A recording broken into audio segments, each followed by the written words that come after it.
Vamos a empezar. Yo soy Roberto Sireno, vicepresidente de ISACA Valencia, y hoy tenemos con nosotros a Ricard Martínez en este webinar que vamos a hablar sobre, no recuerdo el título, pero creo que eran oportunidades en el Reglamento General de Protección de Datos. Ricard Martínez es delegado académico del rector para la protección de datos en la Universidad de Valencia, director de la Cátedra de Privacidad y Transformación Digital de Microsoft, Universidad de Valencia, y miembro en Microsoft Health Advisory Council, director del Máster Universitario en Protección de Datos de la Universidad Internacional de La Rioja, UNIR. Actualmente presta sus servicios en la Universidad de Valencia como profesor de Derecho Constitucional, doctor en Derecho por la Universidad de Valencia. Ha dedicado su investigación al estudio del derecho fundamental a la protección de datos y a distintas cuestiones relacionadas con las repercusiones de las tecnologías de la información y las comunicaciones en la vida privada. Forma parte del grupo de trabajo sobre derechos digitales de los ciudadanos del Ministerio de Energía, Turismo y Agenda Digital. Coordina el grupo de trabajo constituido por la Conferencia de Rectores de las Universidades Españolas para el impulso del Reglamento General de Protección de Datos. Ya ha sido jefe del Servicio de Transparencia de la Diputación de Valencia, presidente de la Asociación Profesional Española de la Privacidad, y colaborado con distintas universidades como docente en estudios de grado o de posgrado, y ha sido responsable del área de estudios de la Agencia Española de Protección de Datos.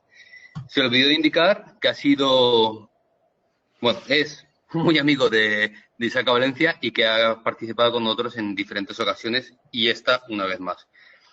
Sin nada más que añadir, os dejo con Ricard, que seguro que nos va a aportar mucho sobre estos retos y oportunidades del Reglamento General de Protección de Datos. Te lo dejo todo, Ricard. Perfecto. Gracias, Roberto. Primero que nada, comprobemos, ¿está viendo la pantalla? Sí, ¿verdad? Sí. Perfecto. Bien. Por tanto, ya estamos aquí. En primer lugar, Roberto, gracias a ISACA por la amable invitación y la confianza.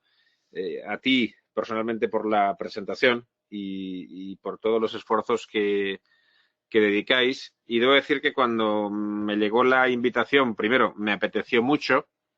Después, me preocupó de alguna manera porque sé que todos, la mayor parte de los que estáis al otro lado, sois gente que trabajáis con mucha intensidad en esta materia, que la conocéis bien, que a estas alturas creo que hemos asistido a sesiones sobre el Reglamento General de Protección de Datos por tierra, mar y aire, y por tanto, puede incluso que exista una cierta saturación en esta materia y en este contenido. Precisamente por eso, dándole vueltas a cómo enfocar esta conversación de hoy, digo conversación porque tan pronto yo calle o tan pronto lo consideréis oportuno, podemos tener verdaderamente una conversación. A mí me preocupaba no volver a contar una vez más el reglamento. Aparte de que ciertamente una cosa está siendo el Reglamento General de Protección de Datos y otra cosa muy distinta lo que está pasando con él, en un doble sentido. En primer lugar, porque es un reglamento que tiene pinta de empezar a parecerse una directiva, lo cual me preocupa. Y en segundo lugar, porque cada día, cada minuto, cada mes, el grupo de trabajo del artículo 29 establece una guideline. Pero como además las autoridades de protección de datos son autoridades independientes, establecen sus propias guidelines. De modo que uno empieza a volverse un tanto loco, especialmente ante una especie de bulimia productiva por parte de los reguladores. Si simplemente veis la Agencia Española de Protección de Datos, y utilizaré en algunos slides alguna de sus guías, es que a poco que te descuides, te ha salido algo nuevo. Por ejemplo, yo me he conectado hoy y no me había dado cuenta de que habían publicado una nueva checklist para ayudar al análisis de riesgos. Pero es que es una cosa tras otra. Hay un esquema básico de implementación, que ya veremos para lo que puede servir. Si uno quiere saber de protección de datos desde el diseño y por defecto, tiene que irse a la Autoridad Noruega de Protección de Datos, que ha desarrollado una guía básica que ocupa unos 25 folios pero que viene acompañado de anexos explicativos y de checklists muy interesantes y de referencias integradoras con el entorno de las normas ISO. Si uno vuelve a la Agencia Española de Protección de Datos, descubre que la guía de análisis de impacto que ha publicado ahora es distinta de la que había antes. Los colores son más monos, las tablitas son muy majas, pero al mismo tiempo me da la impresión de que la anterior metodológicamente, en cuanto a las fases de desarrollo de la PIA, era más contundente. Pero bueno, esta PIA compite a su vez con la PIA que ha desarrollado la Autoridad Catalana de Protección de Datos. Es decir, es un escenario que debería ser de clarificación y cada vez me preocupa más que sea un escenario de confusión. De modo que hay que dejar que pase el tiempo, que pasen incluso algunos meses hasta que se consoliden todas estas guidelines de las autoridades y del grupo de trabajo del artículo 29, y que además me preocupa mucho que se estén haciendo por señores cómodamente sentados en sus despachos, pero que no se ponen el mono de trabajo, que desde un punto de vista teórico tienen una formación y una capacidad absolutamente impecable, pero no descienden a la tierra. Esto me preocupa enormemente. Y al mismo tiempo, en el marco nacional, con una norma de protección de datos que se ha tramitado tarde, que debería haber sido una norma de mínimos y se ha convertido en una norma de máximos.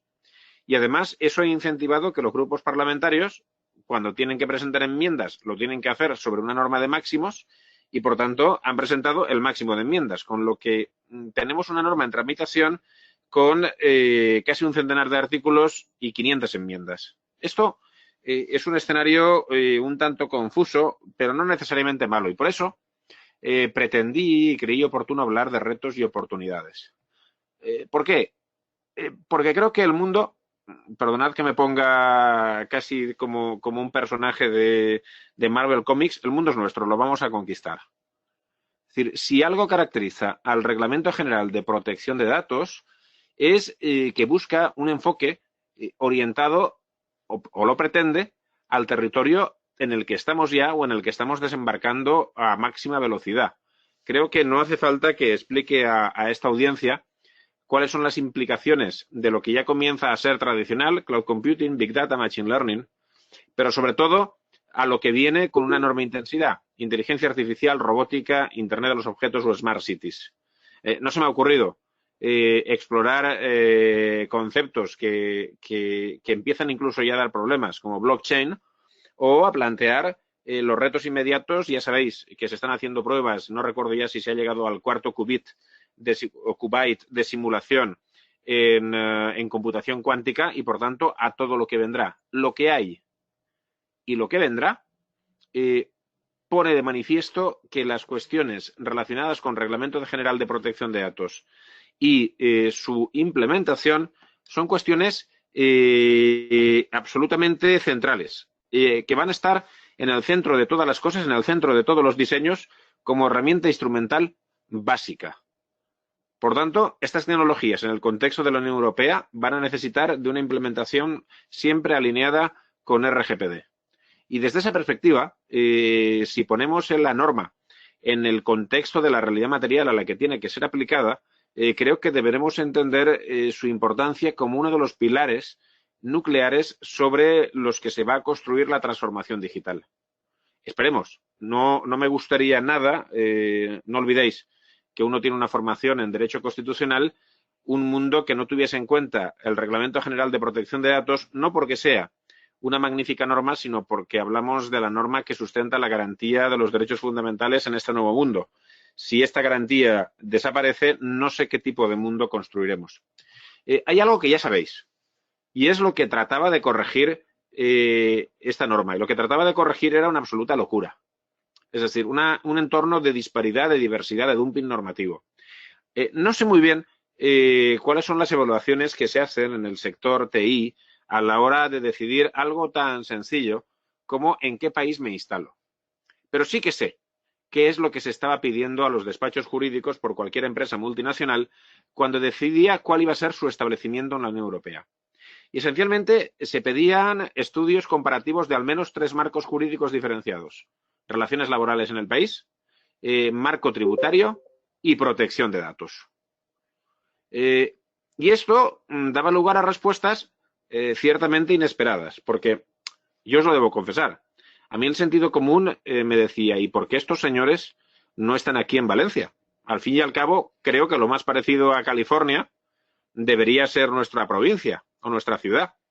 Pero no, puede que sea lo más parecido a California climáticamente, pero desde luego los impuestos son más altos y la norma de protección de datos es hiperexigente. Bueno, como ahora la norma ya va a ser hiperexigente en todas partes, no va a poder haber en teoría dumping normativo. Pero ya veremos. Por otra parte, cada uno había hecho lo que le daba la gana. Nuestra legislación siempre fue muy particular. Somos tan originales que nuestra primera transposición fue la transposición de un proyecto de directiva. La segunda la hicimos derogando la LORTAD porque habíamos recurrido a la constitucionalidad de la propia LORTAD. En la LOPD transponen la directiva, pero cuando se ponen a estudiarla descubren que se han dejado media directiva por transponer y acaban acudiendo a un reglamento que no debería haber podido desarrollar aspectos reservados a la ley, con peculiaridades de todos los colores. El bloqueo es un invento español que además pretenden que se mantenga. Las fuentes accesibles al público, el interés legítimo que brilla por su ausencia, el censo promocional que solo nos lo hemos inventado nosotros. Y después, un entorno normativo, y me preocupa mucho lo que va a suceder en el futuro, que en realidad quien lo redacta es el propio regulador, es la Autoridad de Protección de Datos, que se hace una norma a medida, lo cual está muy bien, es muy cómodo para el regulador, pero no tanto para el conjunto de los sectores. Lo que se pretendía, y creo que es relevante subrayarlo, y con esto acabamos ya bastante de lo poco que voy a decir de aspectos puramente procedimentales del reglamento, lo sabéis, era regular Internet, era adaptarse a la web 3.0, era tener en cuenta los retos de la ciberseguridad, los nuevos modelos de negocio, los cloud, las APIs, las apps, y el plantearse cómo se iba a asegurar tratamientos adecuados que evitasen ciertos riesgos como el profiling, el scoring, el fingerprinting e incluso el uso por parte del aparato estatal que viene regulado en una directiva complementaria. Todo esto es lo que buscamos. Es decir, buscamos una norma que sea moderna, que sea la misma en toda la Unión Europea, y esta creo que es la primera ventaja competitiva, la primera oportunidad. Es decir, como profesionales, los que lo somos de la privacidad, de los que además sumáis el perfil seguridad o diseño como profesionales de la seguridad o del diseño, nos encontramos en que por fin tenemos un marco profesional europeo. Al fin y al cabo, la directiva nace para permitir el flujo de datos entre los países de la Unión, cosa que no consigue. Si el reglamento ahora lo consigue, estará haciendo dos cosas. De verdad, garantizar el flujo libre de datos entre distintos territorios, pero además va a conseguir algo que no es tan usual siempre, y es que exista un libre flujo de profesionales que utilizan y apliquen el mismo marco jurídico y de rebote en cuanto a estrategias de diseño y de seguridad en el conjunto de la Unión. Y esta es la primera oportunidad. Y digo que es oportunidad porque además no sé hasta qué punto somos conscientes del enorme prestigio que tienen los profesionales españoles en materia de privacidad y seguridad. No en vano, el haber tenido una de las leyes más exigentes, si no la más exigente de la Unión Europea, ha convertido a nuestros profesionales en profesionales apreciados y a lo que se hace en protección de datos en España en algo que es mirado desde otros países. Por tanto, para nosotros el reglamento se configura, para empezar, como una oportunidad profesional. Un reglamento que además responde a un modelo constitucional. Aquí me pierde mi formación y no me alargaré demasiado, pero sí creo que es fundamental que entendamos nosotros y las empresas y administraciones con las que trabajamos que el modelo europeo es singular. Es decir, no es un modelo basado en el principio del mercado según el cual uno puede hacer lo que no está prohibido y ya le demandarán si es que pueden. No, es un mercado regulado, con reglas muy precisas, con autoridades independientes que tutelan los derechos y que además en nuestro territorio, y esta es otra oportunidad, incorpora dos elementos que creo que son cruciales y de los que hablaremos después. Uno es la accountability, un modelo nuevo y distinto de entender la responsabilidad. El otro es entender que la persona cuyos datos tratamos está en el centro del diseño, está en el centro de nuestra preocupación. Y esto, aunque pueda parecer una exageración, creo que no solo es bueno y conveniente desde la perspectiva de la garantía de los derechos, sino incluso desde la garantía del enfoque de negocio centrado en el cliente cuando uno está en sector privado o centrado en el administrado cuando uno está en sector público. Por otra parte, es un modelo funcional, perdón, a los modelos de Internet y a los fenómenos de Internet y nos debería ayudar a resolver determinados problemas. Entiendo que hablo a compañeros del sector de las tecnologías de la información sin perjuicio de que sea consciente que en ISACA hay asociados con múltiples perfiles que no solo pertenecen al mundo tecnológico. Pero, desde luego, aquellos que están más vinculados al sector tecnológico, al desarrollo e implementación de procesos y aplicaciones, es cierto que tenemos que entender que el futuro somos nosotros. Es decir, Lawrence Lessig, que no yo, decía que una de las grandezas, una de las virtudes de un programador es que él es el legislador de los sistemas. Al fin y al cabo, el silogismo jurídico básico responde al esquema if-then, y desde ese punto de vista, la tarea de un desarrollador, de un programador, es materialmente normativa. Por tanto, el reglamento nos ofrece herramientas que van a orientar ese código. Por otra parte, el reglamento, y como seguramente habéis trabajado en otros webinars, el entorno que está generando la directiva NIS, definen un espacio en el que la seguridad adquiere un valor central. Y aquí, a mí me gusta cuando converso en grupos como es el vuestro, altamente especializados, el subrayar y el tener que reconocer como jurista que cuando los juristas pensamos en seguridad y pensamos en el marco normativo del Reglamento General de Protección de Datos o en el marco normativo sobre todo de la LOPD y del ENS, cometemos un gravísimo error. Porque confundimos la seguridad juridificada con la seguridad. Una de las cosas que aporta el reglamento, y a mi juicio es muy relevante, al final daré algunas pinceladas, es que nos obliga a tener una concepción holística de la seguridad. Ya no se trata de marcar crucecitas en una checklist para definir qué seguridad vamos a aplicar porque alguien nos lo ha dicho desde un reglamento, sino que se trata de tener un análisis proactivo, un análisis de riesgos muy claro, muy preciso, de identificar qué políticas y medidas de seguridad implantaremos de modo funcional a las necesidades del sistema y de la propia organización, y desde luego tener una concepción amplia que debe integrarse no solo con GDPR, no solo con reglamento, sino con la filosofía de la directiva NIS, en mi opinión. Es decir, tenemos que plantearnos un enfoque de seguridad basado en la protección del usuario, pero también en la criticidad de los sistemas y de la información. A veces, el manejo de información que no está protegida por el Reglamento General de Protección de Datos puede producir enormes daños en una organización y de rebote en sus usuarios, aunque no trate sus datos. Y por otra parte, en un enfoque abierto, fundamental, a la cooperación público-privado. Enfoque que ha entendido muy bien el regulador europeo, pero que a veces se le escapa a las capacidades de los que proponen normas a nivel nacional. Os contaré una anécdota muy particular. Si miráis el proyecto de Ley Orgánica de Protección de Datos, de reforma, veréis que en una disposición adicional se habla de la legitimación del tratamiento para la gestión de incidentes de seguridad. Pero la redacción de la disposición adicional parece referirse exclusivamente al proceso de identificación de lo que ha sucedido, del impacto que se ha causado. Claro, rápidamente todos los expertos, y así viene en el trámite de enmiendas de varios grupos, le recordaron a los legisladores que la gestión de un incidente no consiste solo en saber qué ha pasado. Hay que manejar el incidente, hay que gestionarlo, hay que implementar medidas reactivas e incluso una vez gestionado el incidente, hay un conjunto de datos que son relevantísimos y que en el contexto de la directiva NIS hay que compartir con terceros. Por tanto, hay un error de enfoque en la propia Ley Orgánica de Protección de Datos cuando no se entiende bien cuál es la filosofía y el sentido de la seguridad. Por otra parte, vivimos en el territorio de la transformación digital, de la digitalización, de la cuarta revolución. Para esta digitalización, para esta transformación digital, lo que hagamos en protección de datos va a ser crucial, va a ser fundamental. Y, por tanto, define un espacio profesional de primer nivel que creo que es relevantísimo. Bueno, la agencia nos anda diciendo ya lo que tenemos que hacer cuando seamos del sector público o del sector privado. Si veis las dos diapositivas, veréis que casi nos dicen lo mismo a unos y a otros.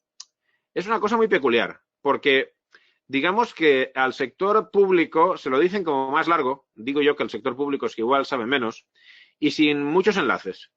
Y en cambio al sector privado como que se lo anuncian diciendo, bueno, yo ya sé que tú sabes perfectamente lo que es un análisis de riesgos, te lo pongo y punto, ya te buscas la vida.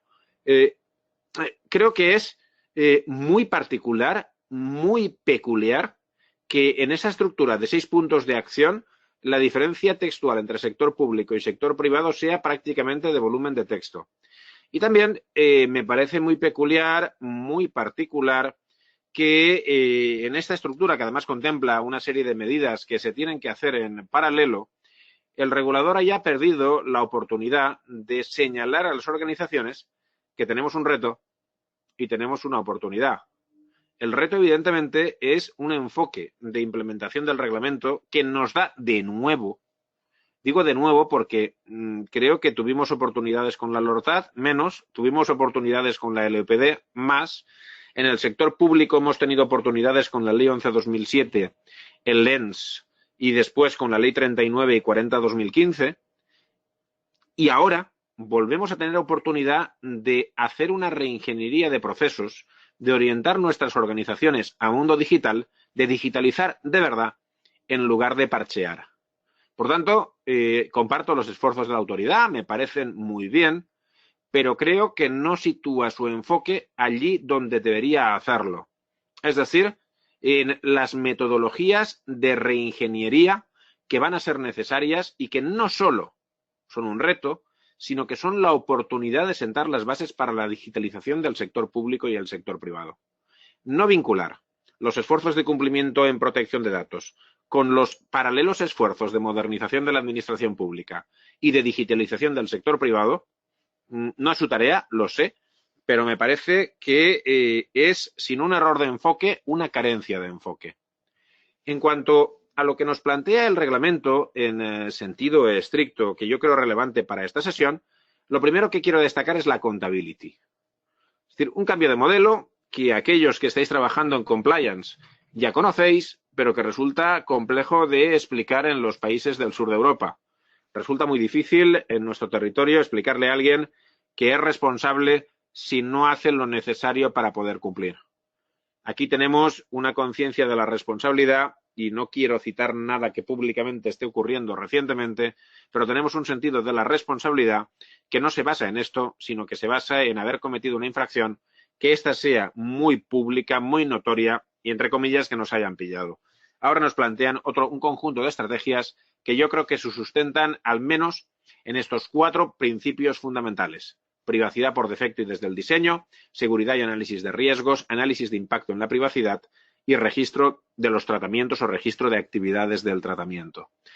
Antes de entrar especialmente en la privacidad por defecto y desde el diseño, quiero destacar desde mi enfoque basado en la reingeniería de procesos el hecho de que me preocupa, y lo adelanto ahora porque no va a estar en diapositivas posteriores, el concepto de registro de actividades del tratamiento.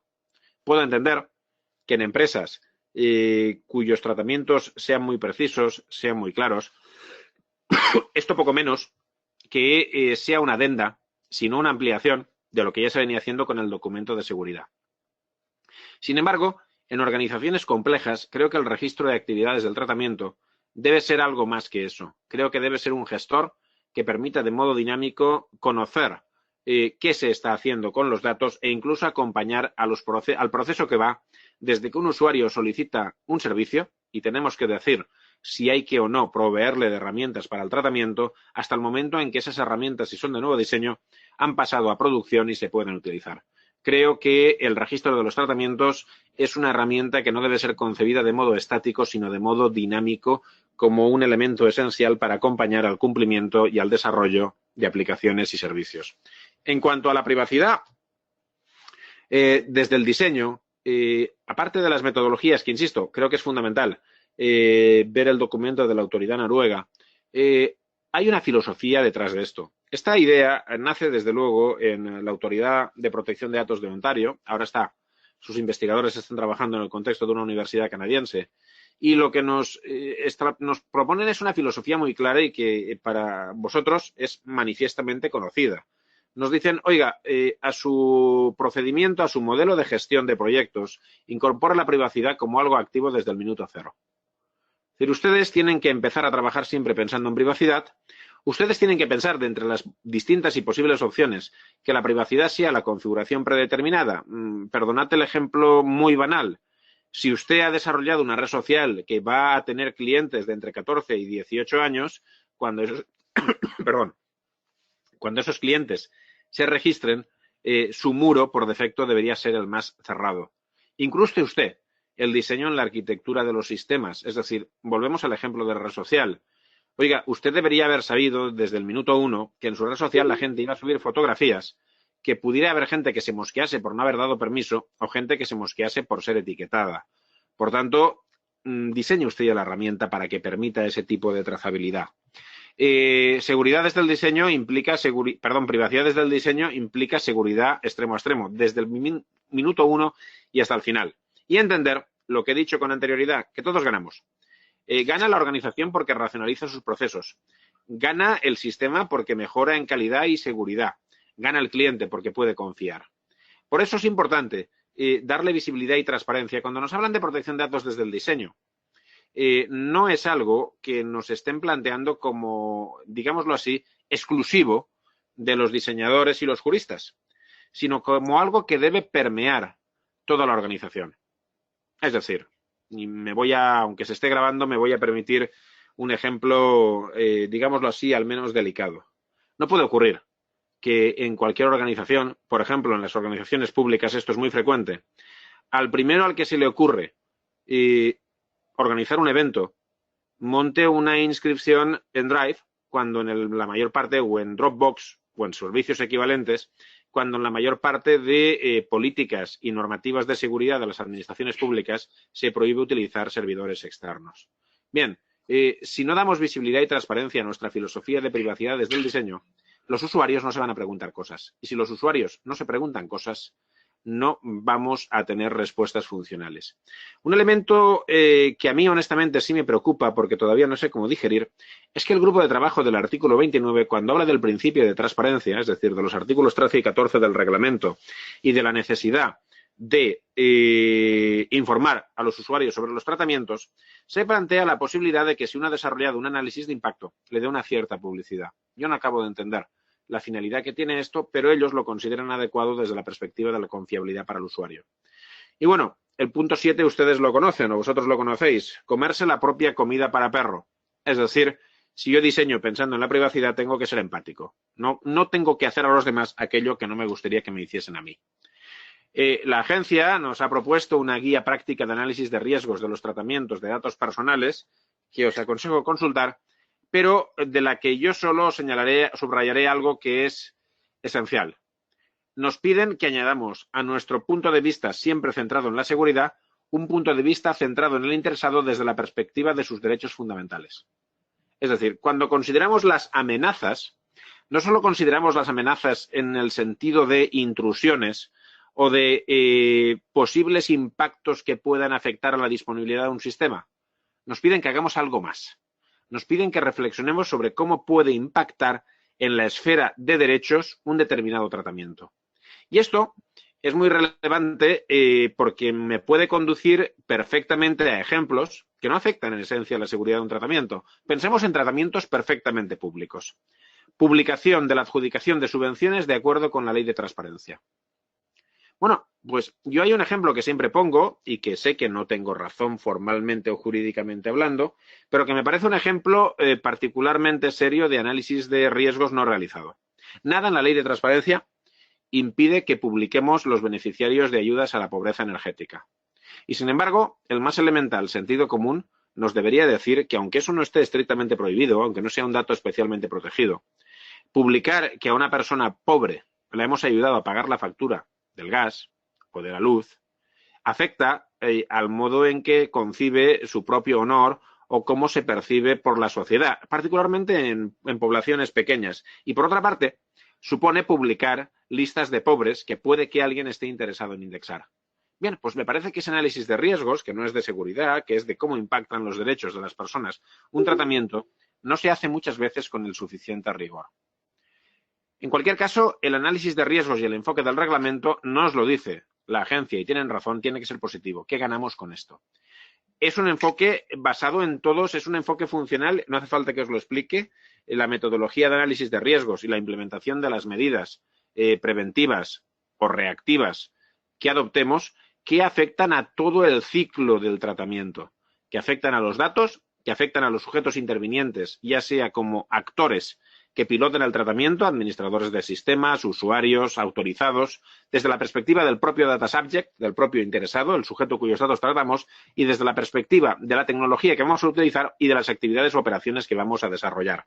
Por otra parte, y aunque no está en la transparencia, creo que se entiende de modo evidente que este enfoque afecta al ciclo entero de vida del dato. Sabéis perfectamente cómo se hace la ponderación, sabéis perfectamente cómo se analiza la relación entre probabilidad y impacto y cómo se calcula un riesgo residual. Porque, de hecho, lo que nos están haciendo es trasladar a la guía de la agencia los esquemas de desarrollo de las ISO, literalmente. Por tanto, oportunidad, ventaja competitiva. Curiosamente, el proceso de análisis de riesgos que nos proponen es algo con lo que estamos absolutamente familiarizados. También nos obligan a desarrollar análisis de evaluación, a desarrollar evaluaciones de impacto. Como ya vamos adelantando en mi intervención, seré muy breve con esta materia. Solo señalaros una cuestión. Y es que cuando la norma se está refiriendo a evaluaciones de impacto y sitúa supuestos, el grupo de trabajo del artículo 29 ya ha señalado con enorme precisión que el enfoque tiene que ser abierto. Nos están diciendo, ojo, nos están hablando de situaciones similares a las que decimos aquí. Es decir, cuando hablamos de una evaluación sistemática y exhaustiva, como la elaboración de perfiles, estamos hablando del profiling, pero no solo del profiling. No sé si habéis visto las noticias de hoy, pero una de las noticias de hoy o de ayer, juraría, en el intermedio, era hasta qué punto cierta herramienta que se utiliza en cierto gran distribuidor global instalado en España y que ayuda a la confección de los paquetes, se está utilizando también para tener una trazabilidad absoluta de lo que hace un trabajador y tomar decisiones en materia de despido. Bien, es un supuesto claro de evaluación sistemática y exhaustiva y, por tanto, estaría cubierto dentro de las evaluaciones de impacto. Lo mismo con el caso de los datos especialmente protegidos, que además nos plantean el problema, estos y otros tratamientos, del concepto de a gran escala. El concepto de a gran escala siempre es particularmente delicado, ya que tiene que tener en cuenta el volumen de usuarios afectados, pero también el propio contexto del tratamiento. Trataré de explicarme. Si yo comparo el volumen de personas indexadas en el sistema de prevención de riesgos laborales de mi universidad, podría decir si es a gran escala o no que sea 6.000 personas cuando el sistema de salud de la Comunidad Valenciana tiene 3 millones. Pero lo cierto es que esas 6.000 personas son todas las personas que trabajan en la universidad. Igual me tengo que plantear el concepto de a gran escala. Y lo mismo con la observación sistemática a gran escala de una zona de acceso público. Bueno, ya sabéis que esto tiene un conjunto de cuestiones que hay que hacer, unas metodologías que, de nuevo, vuelvo a subrayarlo, están perfectamente integradas dentro de los conocimientos que las personas que colaboran con ISACA y que además obtienen sus certificados deben conocer y manejar.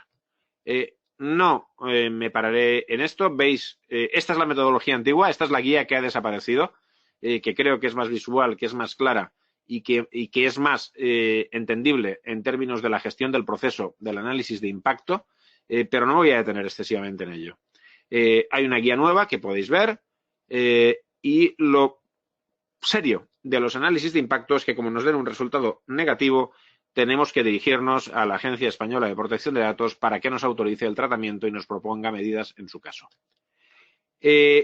Para acabar y dar espacio a que podamos interactuar en los próximos minutos, en los que estaré completamente a vuestra disposición, quiero subrayar lo relevante que creo que va a ser la seguridad en el sistema. Hay cosas que ya sabemos. Ya tenemos el marco del reglamento de protección de datos, tenemos el marco del ENS, tenemos el marco de las ISO y certificaciones equivalentes. Lo que nos dice el reglamento es que tenemos que pasar a un diseño funcional. Significa que tengamos en cuenta contexto, necesidad y disponibilidad tecnológica.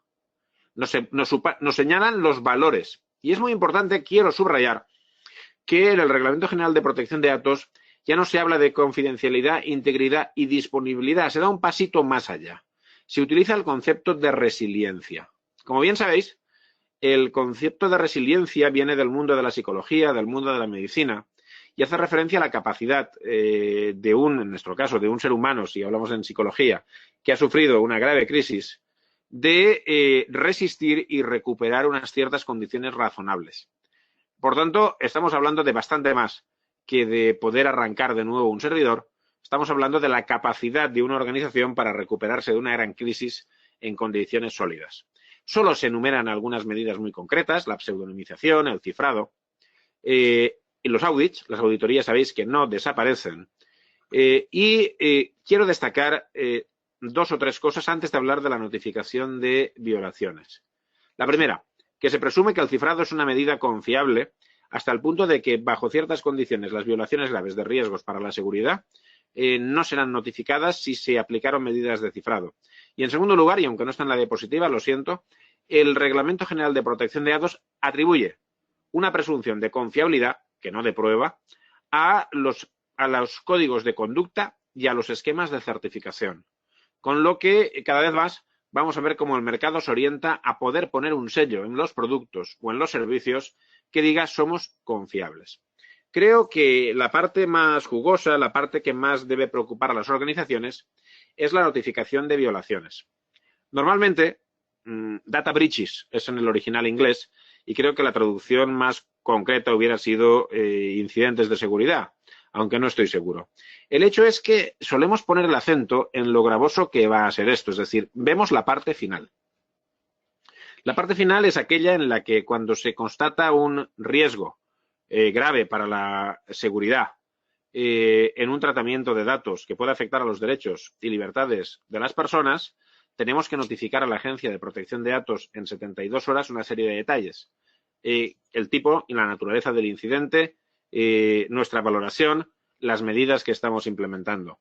El reglamento tiene un cierto espacio a la generosidad y nos viene a decir que si el incidente es tan grave que el efecto de notificar pudiera ser paralizante, nos limitemos a decir que estamos en ello y nos da un pequeño respiro en cuanto a notificar con más tardanza.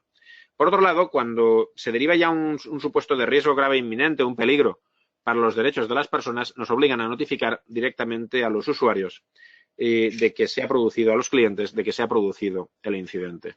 Creo que hay que subrayar 2 elementos en los que no se pone suficiente énfasis en esta materia. Primero, la relevancia que adquiere todo lo que tiene que ver con la gestión previa del incidente. Es decir, la notificación del incidente cuando se tiene conciencia de su gravedad es el efecto, la consecuencia de toda una tarea previa para la que resulta estratégico tener una concienciación general de la organización. Si el usuario final, si el que está picando en la base de datos, datos básicos, cuando le ocurre algo extraño, no es capaz de levantar un teléfono o de utilizar una herramienta de ticketing para decir, me ha pasado esto, el momento en que nosotros tengamos conciencia del potencial daño puede ser muy, muy tardío. Y desde el punto de vista de la diligencia y la responsabilidad puede afectarnos significativamente.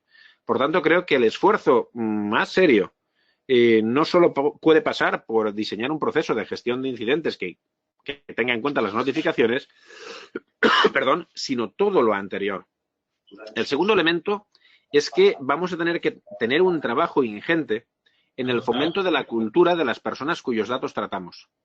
Es decir, cuando notificamos un incidente a un usuario, no lo estamos haciendo para que nos pegue un tortazo, para que se queje solo o para que salgamos en la prensa. Lo estamos haciendo porque es importante protegerlo y en algunas ocasiones incluso va a ser importante para que él se pueda autoproteger. Con lo que el resultado final en esta materia, de modo ineludible, es el de fomentar la cultura también de nuestros clientes. Y bueno, queridos amigos y amigas, compañeros, no sé si sois conscientes que sois la comunidad del anillo. Es decir, con el reglamento, nuestra capacidad de interacción, nuestra capacidad de gestión, nuestra capacidad de influencia, nuestras oportunidades se multiplican de modo exponencial. Y eso era lo que quería contaros. Ahora quedo a vuestra disposición. Muchas gracias, Ricardo.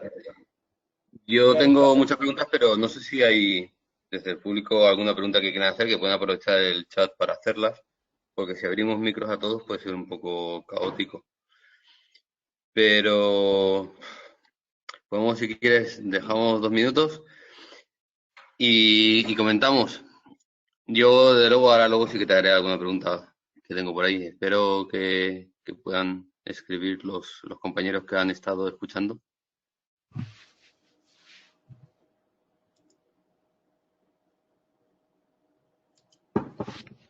Yo estoy viendo el chat si se mueve.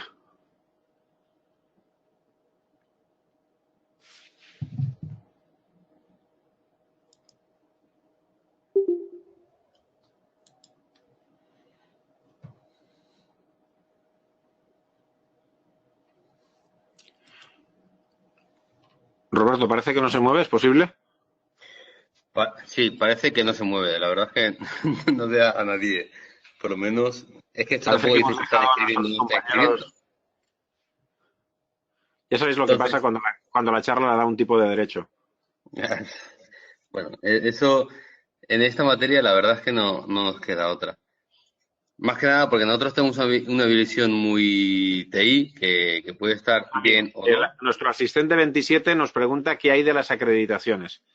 Finalmente, entiendo que se refiere a las certificaciones de privacidad, cuando habla de acreditaciones. Al famoso Bien.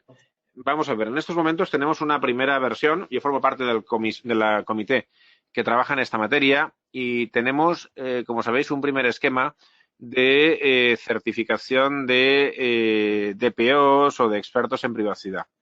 En principio, ya hay 5 entidades certificadores acreditadas, porque lo he estado viendo.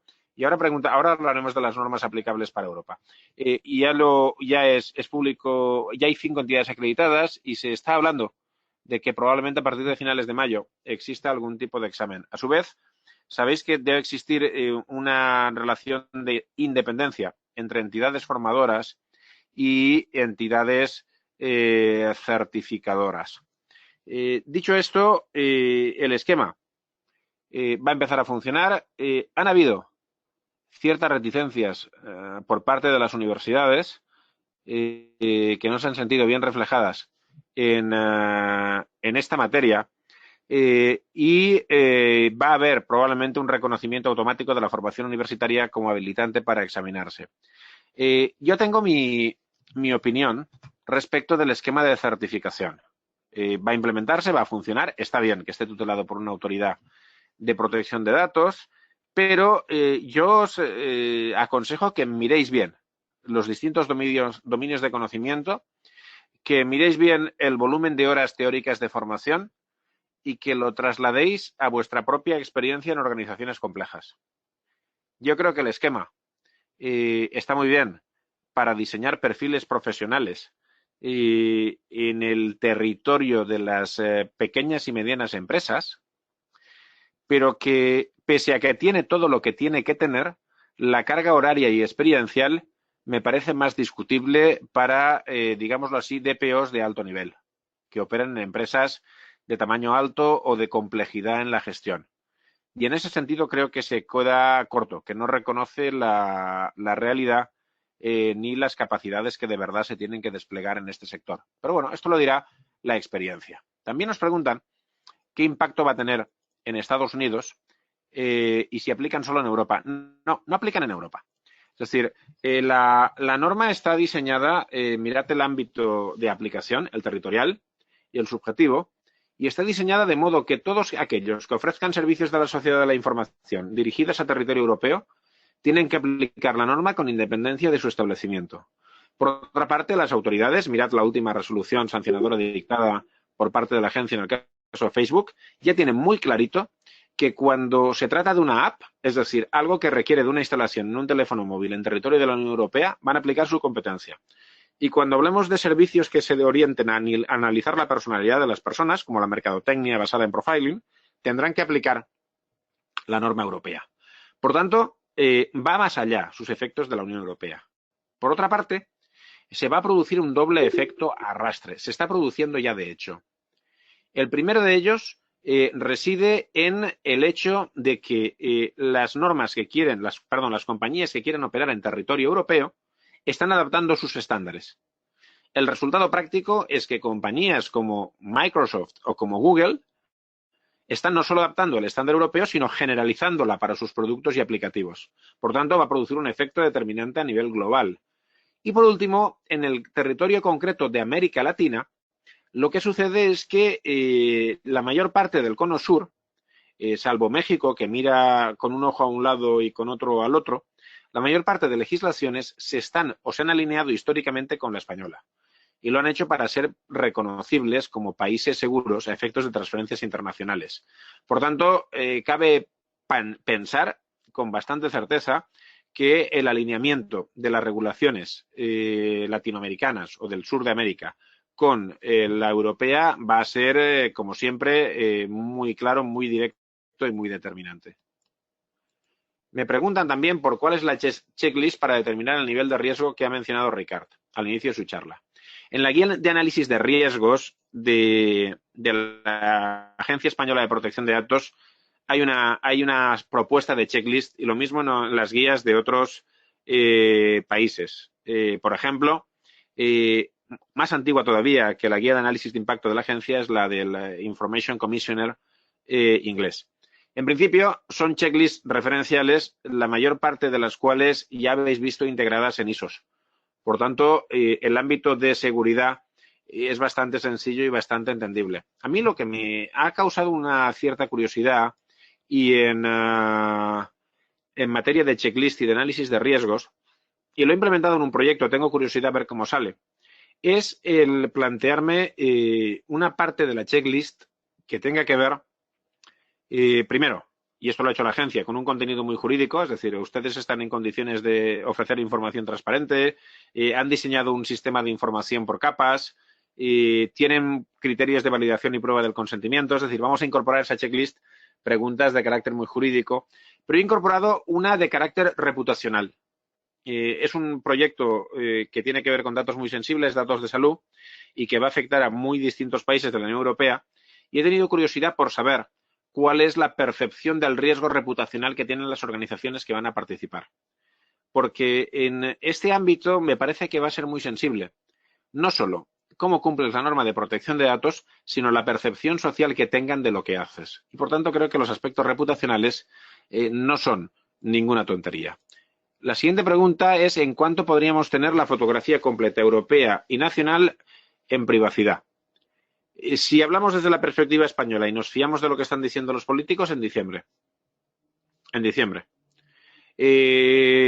A partir de ahí, creo que en cuanto al reglamento de privacy, la e-Privacy Regulation, yo creo que estamos en una situación 50-50. Creo que podría no salir. Ya hablo en serio. Es decir, si conocéis el reglamento de e-Privacy y lo habéis estudiado mínimamente, veréis que se hace un esfuerzo tremendo. Para los que no lo conozcan o no lo hayan trabajado, e-Privacy va a sustituir a la Directiva 2002/58 y al paquete Telecom. Eso significa que va a definir cómo se tratan datos en el contexto de las comunicaciones electrónicas.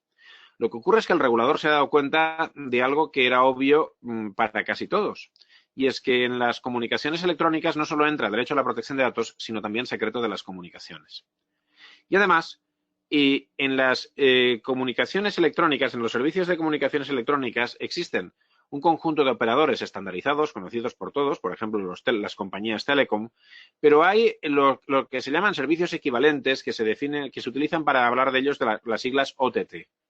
Bien, lo cierto es que cuando tú aplicas el paradigma tradicional de telecom a estas OTT, a este tipo de servicios de valor añadido, cercanos a la telefonía o cercanos a las comunicaciones, te enfrentas con situaciones tecnológicamente imposibles de resolver. Es imposible asegurar que tienes el consentimiento de todas las partes en una comunicación bilateral o multilateral a través de correos electrónicos de distintos servidores que se escriben entre sí. Es imposible. Por tanto, el nivel de exigencia es imposible pretender aplicar un esquema pensado para las relaciones interpersonales a herramientas que te ofrecen asesoramiento y que a veces deben mantener una información que la e-regulation dice que se tiene que borrar. Es decir, es particularmente complicado. Está despertando una enorme oposición por parte de la industria y también por parte de muchos estados. Por tanto, en e-Privacy Regulation, al final igual sí, pero tenemos para meses, si no años, de discusión. En lo que vamos a tener que estar todos muy atentos a partir de que entre en plena aplicación el reglamento y que se constituya el comité que se prevé integrado por todas las autoridades de protección de datos a los mecanismos de coherencia y cohesión. Es decir, va a haber una continua actualización de guidelines, de contenidos y de criterios. Hay cosas, por ejemplo, que estamos pidiendo muchos. ¿Qué es el interés legítimo? Pues si las autoridades que se pongan de acuerdo, que identifiquen cuál es el interés legítimo, que publiquen listas de intereses legítimos todas las autoridades. Y esto va a estar siempre en marcha. Bien, muy interesante. ¿Sería necesario avisar a todos los trabajadores? Depende del impacto. Me gusta el ejemplo de la nómina en la Generalitat Valenciana por una razón. Y es que hace 1000 años nosotros tuvimos un incidente muy similar. Es decir, alguien nos dijo, he vuelto a mi puesto de trabajo ya a las 8 de la mañana y el ordenador está encendido. Y afortunadamente era un rebote, era un reinicio de Windows y no tuvo la menor trascendencia, pero sí lo hubiera tenido en caso de que les hubiesen levantado la nómina. Imagínate que a todos esos trabajadores, 130.000, nos han entrado en el sistema y el daño que han producido es un daño económico. Es decir, les han puesto a todos un cargo leve de unos euros en su cuenta, si es que eso se puede hacer. Y los 130.000 trabajadores aproximadamente han perdido 10 euros cada uno cada mes. Ellos tienen la capacidad de pedirle al banco que no gire ese pago y lo devuelva, por poner un ejemplo muy, muy nimio. Es decir, tenemos que ver cuál es el impacto en los derechos que justifica esa notificación. Hubo un caso que afectó a más de 130.000 y que aplicaron el paquete Telecom, aunque no les tocaba, que afectó a la antigua compañía Bybit, antes de ser absorbida por Amazon. Les levantaron el sistema, pudieron acceder a los perfiles de los usuarios y obtener informaciones como la tarjeta de crédito del usuario. Bybit notificó a todos sus usuarios para que rápidamente adoptasen 2 disposiciones. Cambiar la contraseña, puesto que ellos ya habían parcheado el sistema, y verificar si estaban sufriendo algún tipo de cargo extraño en sus cuentas para evitarles pérdidas patrimoniales. Por tanto, hay que evaluar perfectamente estas materias.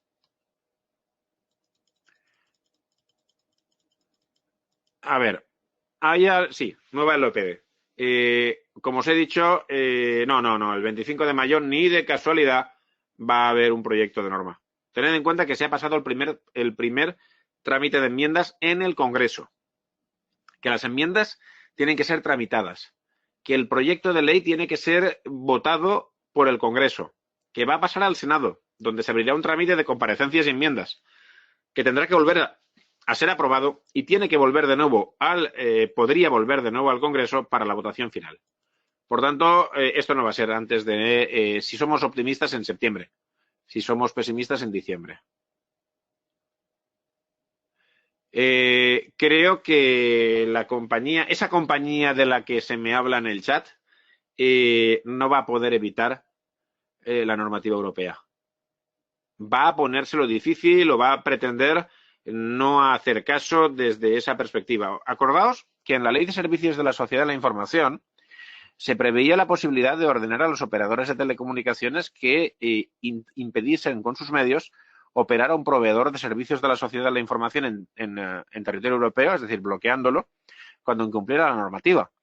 Si miráis el ámbito de aplicación del reglamento, veréis que quienes ofrezcan servicios de la sociedad de la información, ya sea a título oneroso o gratuito, a personas que residen en la Unión Europea, están obligados a cumplir con el reglamento y caen bajo su ámbito de aplicación. Es decir, el que traslade su sede va a poner más difícil un embargo o el pago de una multa, seguramente. Pero, desde luego, no va a evitar que tengan que cumplir con la normativa, por mucho traslado formal que hagan de su sede. Y con esto creo que he respondido a la última de las observaciones, Roberto. Pues sí, así parece que has contestado ya a todas las preguntas que teníamos, que nos han ido haciendo llegar. Yo la verdad es que una de las cosas que te quería comentar, que es, a lo mejor la has comentado ya y se me ha pasado, pero en principio a mí me parece que una de las oportunidades que sobre todo tenemos los que estamos muy vinculados a ISACA, es si tenemos conocimiento de la materia y estamos trabajando para la empresa interna, ¿no? Para una empresa que nosotros llamamos blanca o cliente, como es tu caso en la Universidad de Valencia, por ejemplo, nuestra oportunidad ahí es, sobre todo, ser los únicos o de los pocos capaces para hacer la implementación, ¿no? del reglamento. Y No, la cuando estás en oportunidad una empresa privada... Sí, perdón. No, continúa, perdona. Me estaba emocionando mientras te escuchaba. Sí. Y si estás en una empresa privada de consultoría, pues justamente lo mismo para todos los clientes que van a ver ahora, que es todo lo que ha estado pasando con la LOPD, ¿no? Ya sea tanto de implementación como de auditoría o de preauditoría en caso de revisión, ¿no? De organismo oficial. Yo creo que el trabajo es grande el que tenemos y en este caso con la ventaja de que es a nivel europeo, ¿no? Que va a ser prácticamente muy similar las disposiciones que correspondan hacer en cada país. Pero yo creo que eso va a ser una de las grandes ventajas. Eso sí, esperemos evitar los problemas que ya nos hemos encontrado con los casos de la LOPD, está casi a precio regalado, ¿no? Sí, veráis, hay dos elementos que yo creo que son cruciales. Es decir, resulta que ahora por norma, por reglamento que se aplica en toda Europa, se cumple el viejo sueño de que teníamos muchos. Es decir, yo llevo peleando durante toda mi vida profesional para depender exclusivamente del rector. Narices, ahora el reglamento obliga a mi rector a que sea así. Es decir, desde una perspectiva funcional, ya nos sitúa a los que estamos in-house, a los que estamos dentro de la empresa en una gran organización, nos sitúa en un plano de dependencia directa de la dirección. Es decir, nos sitúa allí donde deberíamos haber estado desde el primer día. Y lo hace por norma. El problema, evidentemente, va a ser que esa dirección se lo crea. Y a mí, por ejemplo, en lo profesional me está produciendo una enorme satisfacción, no sé si culpable, pero claro, yo ahora me puedo permitir pasar ciertos... Por otra parte, es importante que entendamos que el delegado de protección de datos, que de esa figura estamos hablando, no es un órgano decisor. Es un órgano de información, de supervisión, de orientación, pero no decide. Lo cual es una nueva ventaja, porque es fantástico poder enviar una circular para decirle a alguien creo que deberías hacer esto o necesito esto de ti, pero no obstante tampoco te preocupes, yo no mando. Al fin y al cabo lo que va a pasar es que si tú no lo haces, tú vas a ser el responsable. Así que esto da una posición de autoridad basada en el ejercicio competencial, más que en una posición de poder en el estricto sentido. Y esto es muy bueno. Ahora bien, depende del compromiso de la propia organización. Es decir, si la organización no se compromete y ese liderazgo viene acompañado de lo mismo que dice el reglamento, que es reconocimiento y provisión de medios, no servirá para nada, no será operativo, nos hará sufrir más que otra cosa. Pero desde luego el cambio significativo es una oportunidad extraordinaria y creo que va a ser enormemente beneficiosa. El otro lado me preocupa bastante más. Veréis. Supone un cambio de rol y de perfil en la consultoría de un nivel, la verdad, tremendo. Yo os aconsejo que leáis el documento del Grupo de Trabajo del artículo 29 sobre el delegado de protección de datos. El Grupo de Trabajo ha dicho muy clarito, negro sobre blanco, miren, a mí me da igual si ustedes externalizan, pero asegúrense de que esos señores que vienen de fuera hagan su trabajo, ¿eh? Si ustedes tienen el delegado externalizado, me da igual, tiene que ser delegado. Es decir, tiene que cumplir con sus funciones y tiene que saber de esto. Así que esas viejas consultorías de las que hablaba Roberto, esas consultorías coste cero, esas consultorías de aprenda usted a ser experto en protección de datos y seguridad con una cómoda checklist que le da nuestro programa, y estas auditorías que se hacían por teléfono, esto se acabó. Lo que nos están diciendo es, señores, ustedes tienen que cumplir con su función adecuadamente. Y si van a una administración pública que licitó, Olvídense de la juerga esta antigua de pasar, reconocer los 7 ficheritos de siempre, prepararle al señor alcalde una resolución de creación de ficheros y una archivadora en soporte de papel con un documento de seguridad que nadie va a leer. No va de eso. Va de proporcionar un asesoramiento efectivo y dirigido a las necesidades concretas de esa organización. Así que cuando hagamos nuestras ofertas o cuando nos paguen, tengámoslo en cuenta. Tengamos en cuenta que en algunas administraciones públicas, es decir, permitidme que sea así de crudo, uno no puede asesorar como delegado de protección de datos al Ayuntamiento de Gandía por 20.000 euros. Ni de casualidad. Porque el Ayuntamiento de Gandía va a necesitar un delegado de protección de datos, si no full time, 20 horas a la semana. Por lo tanto, esto supone un elemento adicional. El delegado de protección de datos no responde de los incumplimientos del responsable, pero el delegado como profesional y las empresas terceras que prestan estos servicios con el Código Civil en la mano sí que responden de su actuación negligente en términos de responsabilidad económica. Por tanto, tenemos que ser muy rigurosos en la prestación de estos servicios porque hablamos de que si cometemos un desliz que le cuesta 10 millones de euros a una empresa, digo yo que esa empresa no nos va a dar una palmadita y nos va a decir qué pena, lo siento. Algo van a hacer a continuación. Por tanto, define un nuevo perfil de profesional riguroso y centrado. Bueno, ¿qué voy a decirle yo a la gente de ISACA que precisamente promueve esos perfiles? Pero para que nos entendamos, esto es crucial.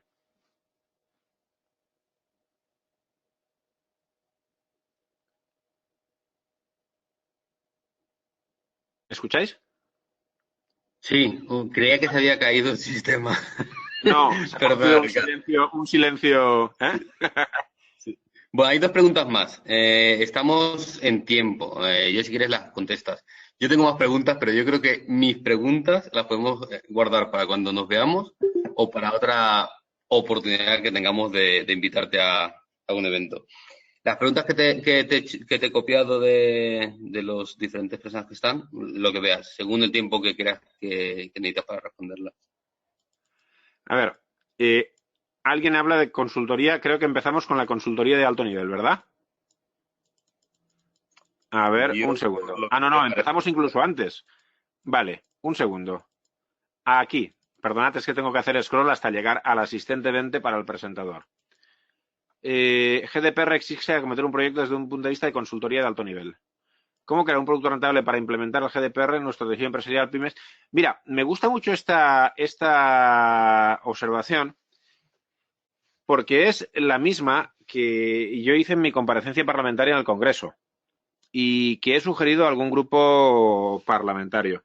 Creo que tenemos que definir escenarios distintos. Es decir, salvo que traten datos especialmente protegidos, por ejemplo, el registro de actividades del tratamiento no se aplica en empresas con menos de 250 personas, dice la norma. Trabajadores, podríamos interpretar. Creo que tenemos que ser capaces de ofrecer un entorno confiable de apoyo a las pymes, razonable, es decir, no exagerado. Por ejemplo, yo creo que la Autoridad de Protección de Datos tendría que mantener el reconocimiento de las medidas del reglamento de la LOPD sencillamente porque ya se lo saben, con un pequeño análisis de riesgos. Y yo he pedido, y en alguna propuesta parlamentaria aparece, que se reconozca la necesidad de que estas pymes, hombre, no es que tengan delegados, pero que sí que tengan, por ejemplo, proyectos de implementación o de implantación de cumplimiento del Reglamento General de Protección de Datos. Es decir, que un médico que no está obligado a tener delegado sí que tenga este tipo de cuestiones. A partir de ahí, efectivamente, nuestro problema es otro. Y es que el sector, me refiero a las empresas, no está dispuesto a pagar por esto. Y además, no se ha perseguido suficientemente a los estafadores que se lucraban con los fondos de la LPD coste cero. Y va a hacer falta una enorme pedagogía. Una de las propuestas que se está haciendo por algún grupo parlamentario es que cuando te vayan a inspeccionar, si tienes este tipo de asesoramiento, digamos que cuente efectos de cumplimiento positivo para que solo te perciban. Pero va a haber mucho que rascar aquí. Después, siguiente consideración. Solo el alcance de administraciones públicas y gran empresa. Pues sí, y ciertamente sí las administraciones públicas se quieren comprometer. No obstante, insisto, fijaos en un elemento que yo he subrayado durante mi exposición. Esto se basa en un análisis de riesgos y en un diseño funcional a las necesidades de la organización. Así que va a haber un reglamento para lo grande y un reglamento para lo pequeño. Depende de nuestra habilidad el ser capaz de desarrollar ese reglamento para lo pequeño. Me preocupa que sea una directiva por la siguiente razón. Veréis, datos de salud, lo que diga la legislación nacional. Excepciones a los derechos, lo que diga la legislación nacional. Relaciones laborales, lo que diga la legislación nacional. Esto va a ser una locura. Yo, mi proyecto es un proyecto de salud y he tenido que preguntar a cada país cuál es el principio que rige en la investigación en salud. Y les he pedido que me copien la norma vigente. Es decir, esto es un poco locura. Creo que no han sido capaces de verdad de hacer un reglamento que homogeneice. Esperemos que el seguimiento que hagan las autoridades de protección de datos garantice que esto no se vaya de madre. Y creo, Roberto, que de nuevo más o menos he respondido a todo. Pues sí, Ricardo, lo dicho. Has respondido a todo y las mías, como te decía, cuando nos veamos otra vez, o en congreso o en otro webinar, te las hago llegar. Ha sido un placer de nuevo tenerte entre nosotros y, bueno, lo dicho, gracias. Colgaremos el vídeo en nuestro canal, enviaremos a los asistentes el enlace con las preguntas para que contesten y puedan obtener las CPs necesarias. Y lo dicho, hasta el próximo webinar, que no tardará demasiado. Gracias a todos. Perfecto. Muchas gracias. Un abrazo. Gracias, Ricardo. Hasta luego.